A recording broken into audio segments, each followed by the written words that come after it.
Quel est en définitive l'enjeu suprême de la croix? L'œuvre de Christ, jusqu'où va-t-elle? Se réduit-elle à la simple question de nos péchés, à notre délivrance du péché? C'est cela, mais beaucoup plus encore.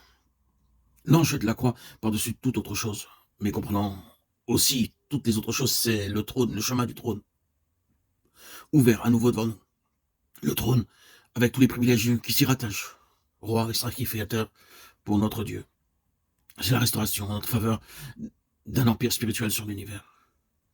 Quand un enfant de Dieu devient par la vie de résurrection uni à celui qui est maintenant à la droite de Dieu et passe ainsi sous le gouvernement du Saint-Esprit, c'est pour lui une éducation qui commence, qui n'est rien moins que l'apprentissage de la royauté.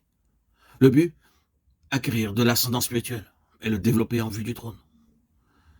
Toutes les circonstances dans lesquelles Dieu permet que nous passions s'éclairent à cette lumière-là.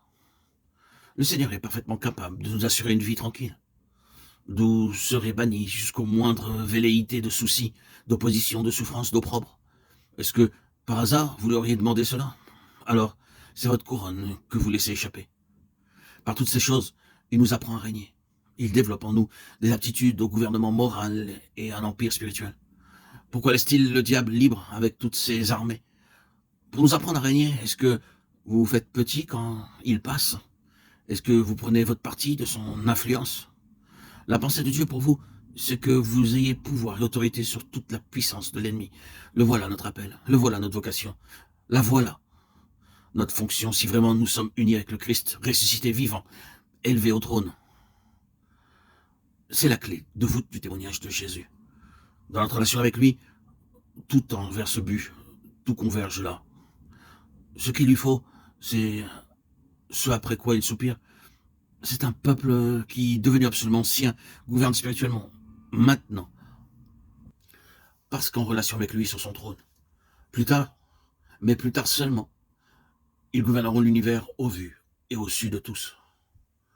L'œuvre de Christ sur la croix se rapporte au premier chef, à la chute de l'homme et à la perte qu'elle a entraînée pour lui, de la domination qui lui était échue sur l'univers. La lui rendre, voilà ce qu'il a voulu.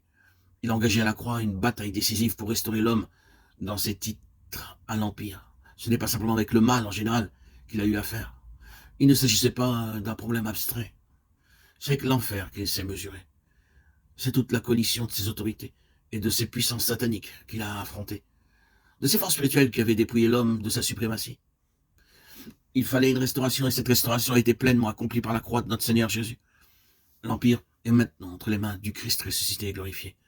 Toute autorité m'a été donnée dans le ciel et sur la terre.